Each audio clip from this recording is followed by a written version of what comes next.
Welcome back to Fireside Yankees with your boys Alex and Ryan. So today we're kind of discussing the rumors, the noise happening with the deadline just a couple hours away at 6 p.m. Obviously, the Yankees worked the Philadelphia Phillies 14-4 yesterday, dominated Zach Wheeler. The Phillies didn't stand a chance. This offense is clicking right now. Soto, Judge, Austin Wells, Jazz had 2 homers. Jazz looks like a really good piece, Ryan. We talked about the impact this kid could have, and you're seeing it on display right now, right? You're seeing some of the nice plays he made at third base. He's never played third base an inning before in his life, and he looked like he'd been there for years. That's the type of athleticism you're getting in Jazz. Of course, the 2 homers, one of them being off a position player, so it's like half a home run, but still, he was electric. He was fantastic. This lineup is clicking. Everyone's hitting. This is the upside the Yankees have. If you see this version of this team in the postseason, you're going to be kind of worried about your near future. So the problem is they need to get hot at the right time. They need to peak at the right time. We still do think they might make another move today. It seems like the pitching market is drying up. I know Blake Snell, there's not much of a chance he gets moved anymore. I do think they end up with a relief pitcher, but teams are asking for a lot, right? Miami, yes, they have leverage, right? But they do need to move some of these guys. They will move Tanner Scott today. They have no reason not to move him. And Cashman's saying, well, listen, the longer we wait, the more you have to move them. You're not going to get anything back for him, and he's going to be a free agent this upcoming offseason, and you're going to lose him anyway. So why wouldn't you want to get value? So the longer that the Yankees wait and other teams wait, the less they're going to be able to demand. So I do think this could come down to the wire, literally 550, 555 type of move from the Yankees for a relief arm. But as we're seeing, a lot, even depth pieces are getting substantial hauls in return, Ryan. So, talking about that, we know that the Houston Astros are also interested in Yandy Diaz. This is a guy the Yankees should get. I don't know if they will get. He would be a really great leadoff solution for us, especially down the stretch. Really great player. 32 years old, so he's definitely headed towards back end of his prime to a degree. I do think that there's 2 years left on his deal, one of them being a club option in 2026. The Yankees really only need him for one more year. $8 million per season on average. And look, Ben Rice loved the kid. I don't think he's ready for a postseason impact slot in this lineup. I do get worried that he just lacks experience right now. Having a guy like Diaz would give you a lot more value, and I just don't trust Anthony Rizzo. Ryan, what are you hearing? What are you seeing? What are your thoughts on the bullpen market? The Yankees could use support there substantially, but it doesn't look like they want to overpay, which I do understand. Yeah, I mean, dude, this market it's nuts. Look what the Astros traded for Yusei Kikuchi. We talked about all that whatchamacallit, that trade with the Phillies and the Angels, and I was referencing that trade as hey guys, this market's fucking crazy. The Angels just got probably a top 100 prospect, and another guy was a top 10 in their organization, and he was top 10 in the Phillies organization before he was dealt in the Angels organization. Their farm system was way worse. So we're talking about 2 guys who are probably top 5 prospects in the Angels org now. For half the year of Carlos Estevez, who I don't think is better than Tanner Scott, who I don't think is better than AJ Puck, who he's a good reliever, don't get me wrong, but I don't think he's a top 10 reliever. I know people have hyped him up because he's a closer, but he's a good pitcher, not a great one. Looking at some of the available names, I will say this, right? The Yankees cannot let a hyped up market or inflated market stop them from getting players. They need to go out and get players, right? I've gotten a lot of shit for this on Twitter, and I kind of don't care. I'm going to stand by this. I'm trading Spencer Jones for half a year of Jack Flaherty. I would do it. At this point, dude, the market's cooked. You got to, this, you may never get a year. I don't know if you'll ever get a year as good as you are getting from Aaron Judge right now, ever again. You have no idea if you're going to have Juan Soto next year. You cannot guarantee that. You cannot guarantee that Luis Gil will ever be this good again. You have, Austin Wells and Luis Gil are probably the 2 best rookies in baseball, or in the American League, excuse me. Maybe Colton Cowser ends up winning the award, but, those 2 guys are really damn good. And if we're being honest with ourselves, Alex, those are 2 guys, you don't get 2 Rookie of the Year candidates on both sides of the ball every year. That's once in a blue moon. You're looking at 2 MVP candidates, right? Soto and Judge are the 2 best hitters in baseball according to WRC+. They might be the 2 best players in baseball. That's how good they are. So you have to capitalize on this team. This team is, as you mentioned with Jazz Chisum, I think Jazz Chisum, he's going to be a nice addition. The guy can hit. Guy has power. He has power to all fields. I think that's going to be really important. And Alex, we talked about scoreboard changers. He changed that scoreboard twice yesterday on just one swing. So, and he looks smooth at third. So we'll see. We'll see what ends up happening. We'll see what ends up happening there. And then kind of wrapping up my point here, Diaz would be awesome. I do think that I'd rather play Yandy Diaz than Gleyber Torres, or Ben Rice than Gleyber Torres. I think Yandy Diaz over Gleyber Torres. Like, that's an obvious one. I don't think anyone's necessarily, like, debating that. Like, would I play Ben Rice over Gleyber Torres? Honestly, I kind of think I would, right? Like, Rice is a good left-handed power bat. If he's hitting eighth like he was yesterday, like, that would be sick. If he's if you have Yandy Diaz, you lead him off, and, I guess you have to play him at third, and I don't necessarily want to see him at third, but, like, Jazz Chisum's playing there. I'm not saying Jazz Chisum's the bat third baseman, but, like, he's never played there before. You know what I mean? Like, he's definitely a good defensive second baseman. Volpe's an awesome defensive shortstop. Rice has been solid at first. Like, it's not great, but it's not bad, whereas Yandy Diaz isn't particularly great at first base defensively. So, if I'm going to have two bad defenders in my infield, I'll take him at third and first instead of second, third, and first. Because if I have Gleyber at second, Chisum at third, and Diaz at first, I'm not going to assume Jazz Chisholm's a good defensive third baseman. I feel like that's a little much. He's just learning the position. I think that's... And offensively, I think Rice is a better hitter than Torres as of right now. We'll see how that changes.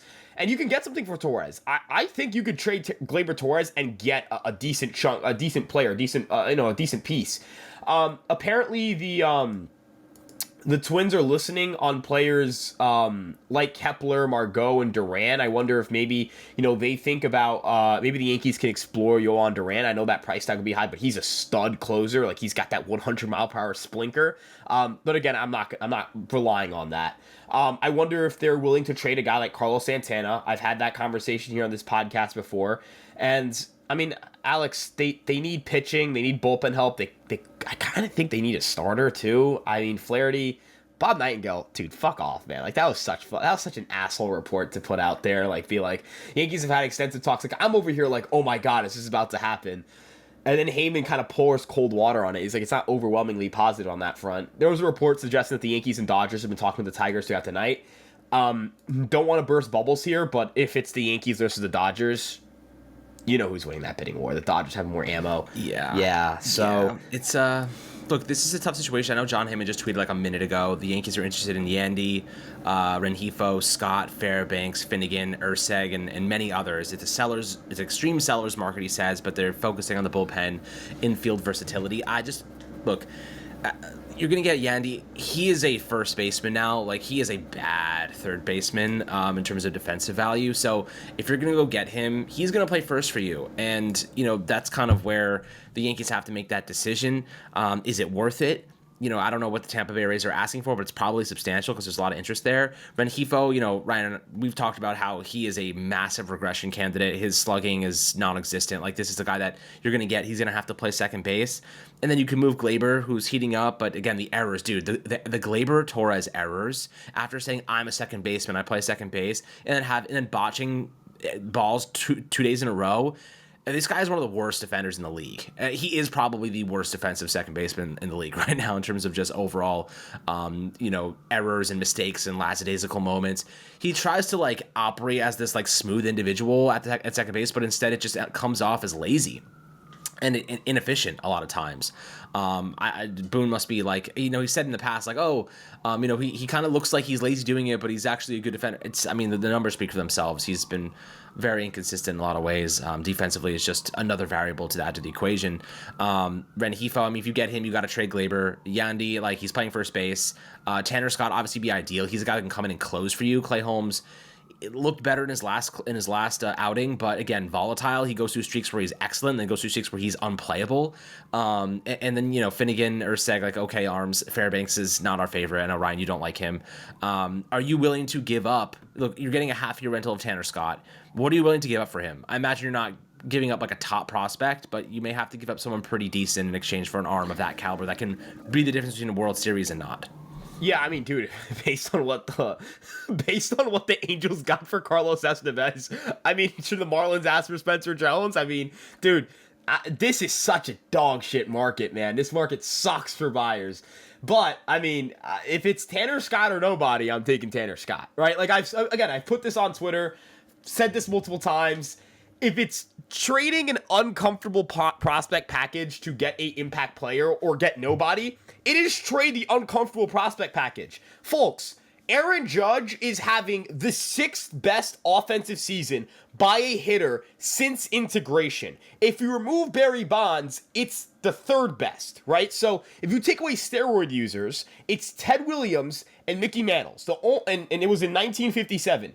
1957, dude. Do you know how long ago 1957 is? Like, we're talking nearly 70 years ago, dude. Like, that is a long ass time. So, I mean, you never know when you're going to have a season like that again.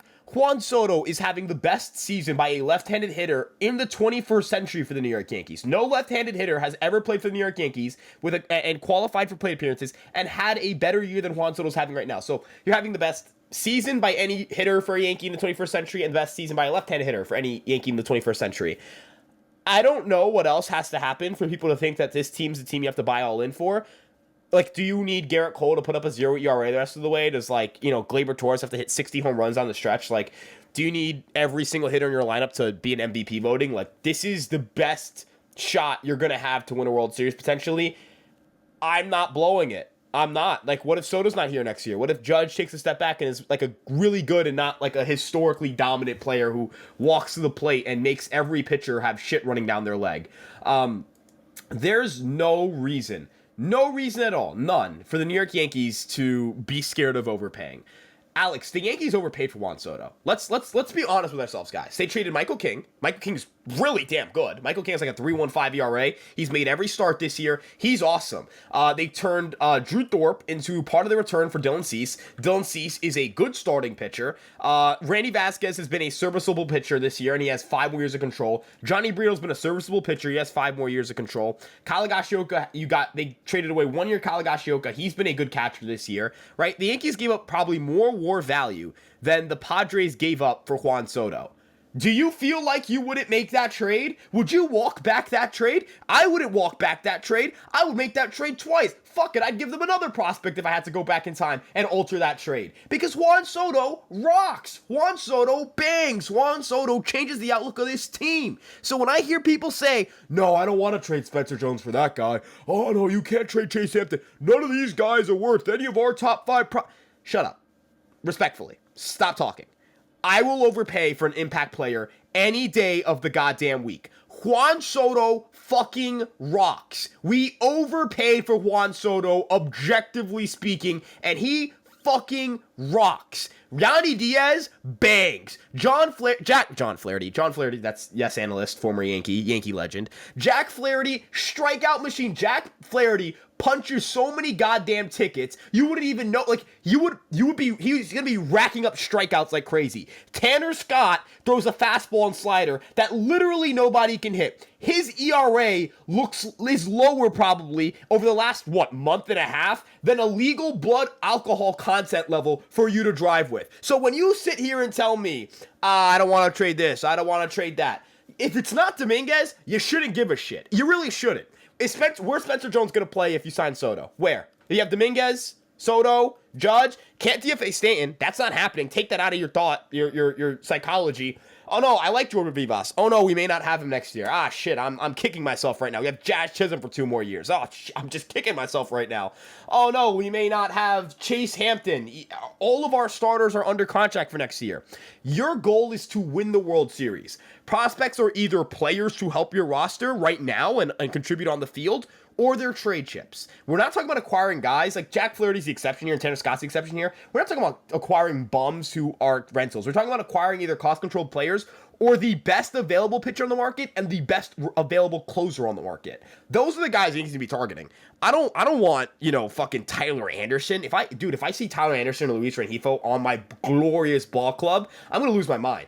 Don't give me regressing mid. Don't give me a guy who's overperforming. Don't give me a guy who's old and a bum. I want great ball players. Yandy Diaz, reigning AL batting champion, guy with a 164 WRC plus this year and starting to find it again this year. Jack Flaherty punches a bunch of tickets, 2.95 ERA, would be the best pitcher on this staff right now. That's what I want. Tanner Scott, dude, again, 9th inning. If the Yankees are up 3-1 in a game, Game 6 World Series, and you don't get Tanner Scott, and Clay Holmes comes in and blows the game, you know what you and I are going to be thinking about? Tanner Scott. Are we gonna be thinking Yep. about? Oh, we kept Chase Hampton. You hang a banner. Do you hang banners for keeping Will Warren? Do you hang banners for keeping Spencer Jones? You hang banners for winning fucking titles. I'm tired of this prospect. I'm tired of people being so afraid of overpaying for a player. Every player has been overpaid for. We overpaid for Josh Chisum. We traded our second best prospect, and it's how the market is right now. You have to do it. You have to. You have to, and the truth is like you're trading something that can help you win. That's a proven commodity, for a what if, for a maybe, for a possibility. And listen, Tanner Scott's a half-year rental. I'd love to bring him back.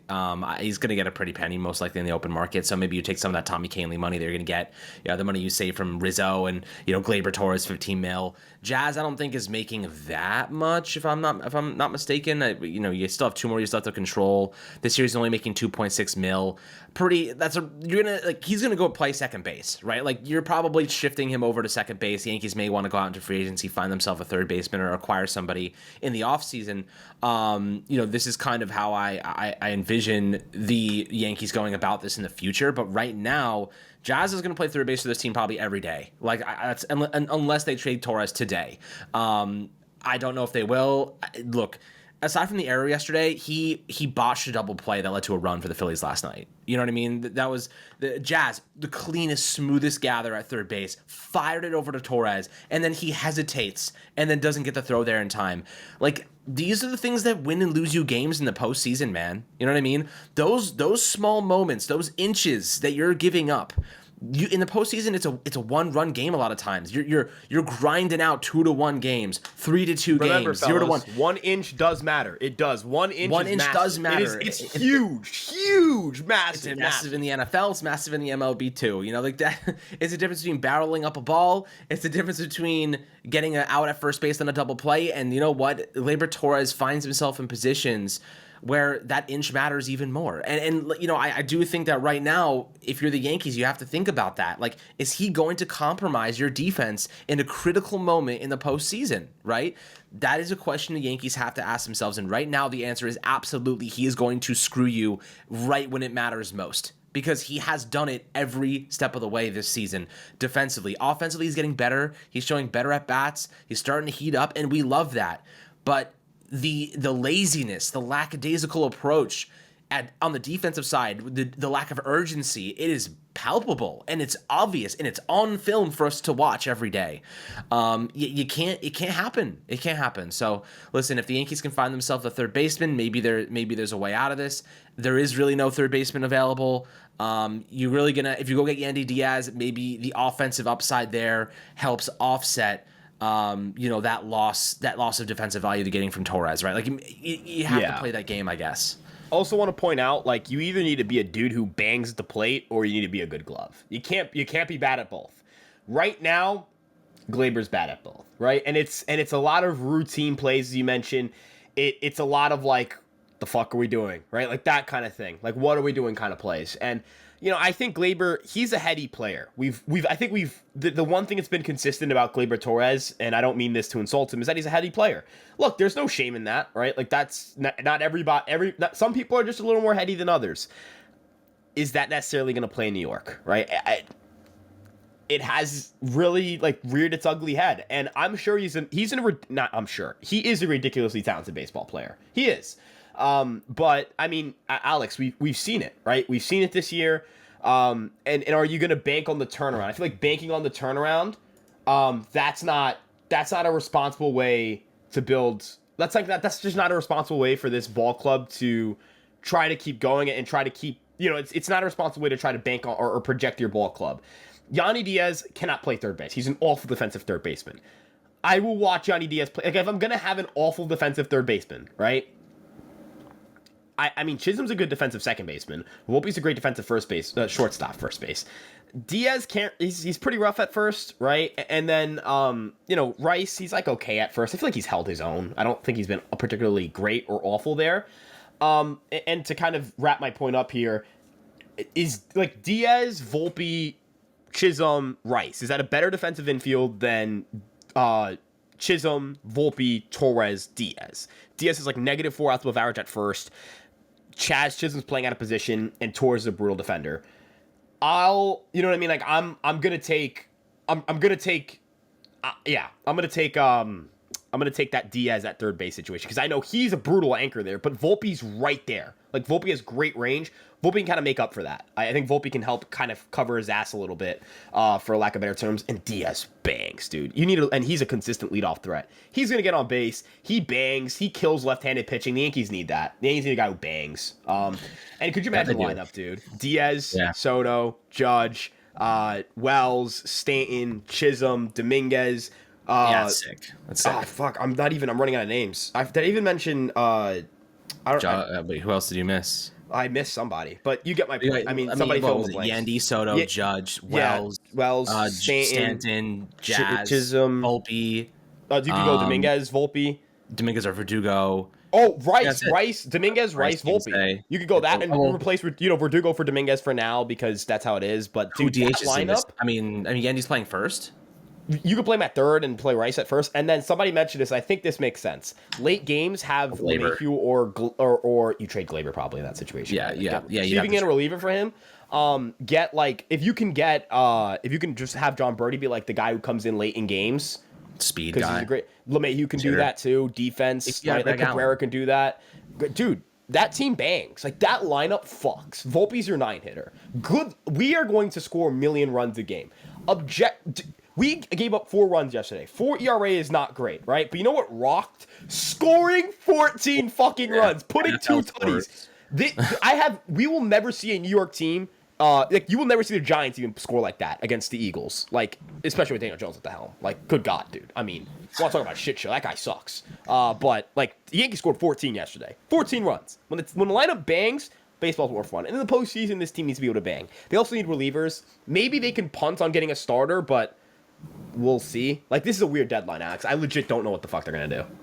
Yeah, I mean, listen, right now, we'll see what happens in terms of them adding a big piece here. But look, I think Yandy, it really is a missing link. To be quite honest with you, he has an 86 percentile XBA, so he has a 282 expected batting average. 92nd percentile average exit velocity, 89th percentile hard hit rate. We're talking about a 98th percentile whiff rate. This guy is so disciplined in the batter's box. Look, he's not going to do much for you on the base pass. He has 11th percentile sprint speed.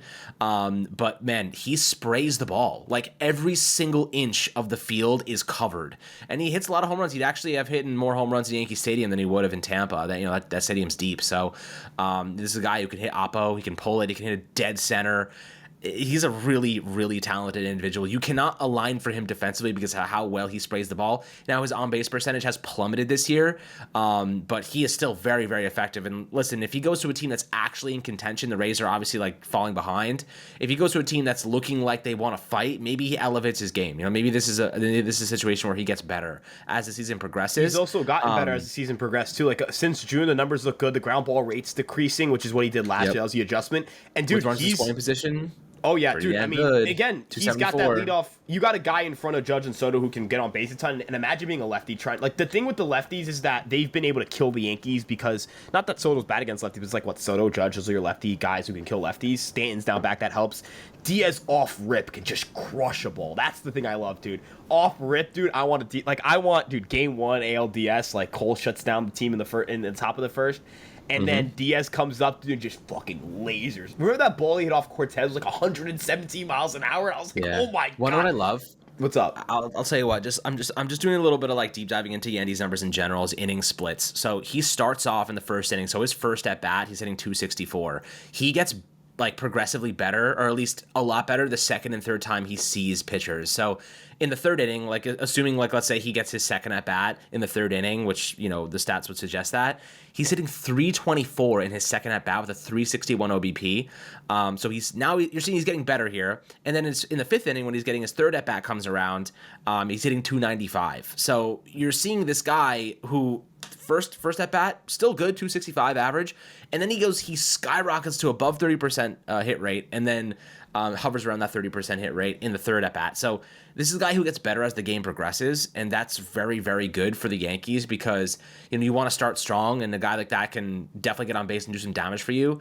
But this lineup is so deep now. The second half of this batting order, you put these guys in position. There's gonna be guys on base for him at the leadoff spot, and he's gonna mash for you, man. Like this, he is the perfect fit for this lineup, like straight up. Like he's the perfect fit. If the Yankees don't make that trade, they may end up regretting it. Unfortunately, I might shed tears if I see Yandy Diaz leading off. If I see the lineup I just talked about, I might like cry, dude. I might like shed tears, like seeing that lineup, man. I might like there would be a tear stroke, just tears, man. Like it'd be scenes. Could you like the Yankees? Also, every single player in that lineup will have, except for Soto, is guaranteed under contract for next year. Like you sign Soto and you have a cheap. Diaz makes $8 million. Chisum's arbitration money. Wells, Volpe, all those guys are like, they don't make anything. Rice makes nothing. Dominguez makes nothing. Bro, that lineup fucks. Like, that lineup bangs. You can trade some of your pitching contracts. Maybe you can shed Stroman's money in the offseason, or, you know, you free up some money in terms of your pitching staff. Like, you sign Soto, your offseason plan can legitimately just be sign Juan Soto and, like, trade for a reliever. And that's it. Not even bring it. The bullpen could be asked again. Just go trade for guys at the deadline in 25. Like, the team could win 87 games next year and lose in the wild card round. If we win the World Series this year, I don't care. Like, I don't give a shit. Maybe that's, Alex, maybe I'm so deprived and so starved for a championship that's where my process is. And maybe there are fans in the comment section who disagree. But, man, if they win the World Series this year and they have controllable pieces for next year, dog, I don't care what happens next year. If they're watchable and some of their young prospects keep developing and Volpe takes another step, and Wells, dude, Austin Wells bangs. Austin Wells rocks. If there's anybody who bangs, who, like, if you searched up guy who bangs, Austin Wells is going to pop up. Actually, don't search that up. You're not going to get great search results. Don't search up guy who bangs on Google. That, especially on your work computer, don't do that. But, like, you get my point. Austin Wells rocks. Volpe, he's starting to find that pull side power. Rice, I feel like Rice is the weird one. Like, we see it, right? Like, you see it too, I feel like. Like, we're both aware that he's got the goods, but he's a rookie, good. Right? And you're right, like, you're already, that's the only question mark. Like, is he ready? I don't know if he is.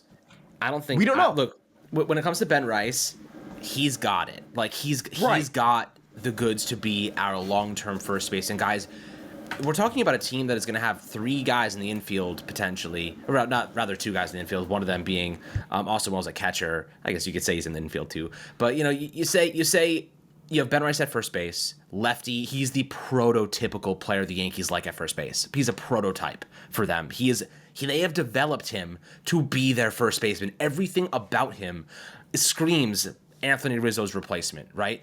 I think you give him that luxury. I think you keep him, man. You don't have to spend at first base now. You don't have to figure that out. Look, Yandy, yeah, he may come in, but you know, you could always use Ben Rice as like as a long-term, like, kind of utility piece between first base and catcher. You know, I do think that Yandy's a really, really talented player. I think that he would be a guy that you make an impact right now. But Ben Rice can be a guy that you have helping to supplement things. You know, we'll see. Injuries always happen to the Yankees. They always need more guys. We'll see what happens. But look, if you have to give up Ben Rice for Yandy, like, it's a really tough call, because you get 3 years, including the rest of this season, for Diaz. But Ben Rice could be your long-term solution. It's a hard decision, man. It's a really hard one. So I think the Yankees have to weigh that. But right now, I think Diaz gives us the best chance to win a chip. Ben Rice doesn't because of his inexperience. But, you know, long-term, it would suck to not have him, because I do think that long-term he's going to be a very good player in the MLB. So I'm happy I don't have to make that choice, man. You know, I'm happy I'm not the one that has to make that decision. Ben Rice, the 8-hitter, bangs. Ben Rice, the 1-hitter, is a little concerning. But Ben Rice, the 8-hitter, and Anthony Volpe, the 9-hitter, that bangs. And that's all we've been talking about on this podcast, about, like, guys being kind of casted to do things they probably aren't ready to do yet. Like, Volpe was our leadoff guy. Like, you had Verdugo cleaning up. Like, if you get more lineup depth, you push guys into lower parts of the lineup. Anthony Volpe, the 9-hitter, rocks. Because he's a great defender, great base runner. He rocks. He can ambush you. Gregory Soto's throwing that pitch. He's like, you know, I'll throw one in there. You know, he won't bang it. And Volpe's like, oh, bang that shit. Crush that thing. Zach Wheeler's probably going inside fastball. Rice isn't handling this. Rice bangs. He wasn't aware. He didn't read the scouting report, because part of that scouting report should be Ben Rice bangs. You see that video of that Phillies fan going like, Ben Rice, what's a Ben Rice? Like, in the background, and then Ben Rice absolutely demolishes that ball into right field. Yeah, Phillies fans, you know, what's a Ben Rice? That's a Ben Rice. That's 400 feet into into your seats right there. That's a Ben Rice. That's a Ben Rice right there. That's what a Ben Rice looks like. Yep. Yeah, I mean, look, Ben Rice has the goods. I think he's a great hitter. He's getting better. I'd hate to part ways with him right now. Like this is, it's such a tough situation. But Yandy does give us the best chance to win a championship from that leadoff perspective. So we'll see what they do. Like this is going to be an interesting day. We have a couple hours left, so make sure to get this podcast out to you guys ASAP. So kind of get a hold of all the rumors and stuff like that. But right now, I think the Yankees do walk away with another infield bat, and I do think they walk away with a bullpen piece. They kind of have to. I just don't think that Cashman's. I think he's going to bring this to the wire because he wants to make sure that the price tag here he's not going to be able to get a better price or another opportunity. So I think we might get a deal like 6 p.m., like 5:59 type of situation. But guys, always happy to hear your thoughts down below in the YouTube comment section. Make sure to like and subscribe as always. And we'll catch you guys on the next Fireside Yankees episode.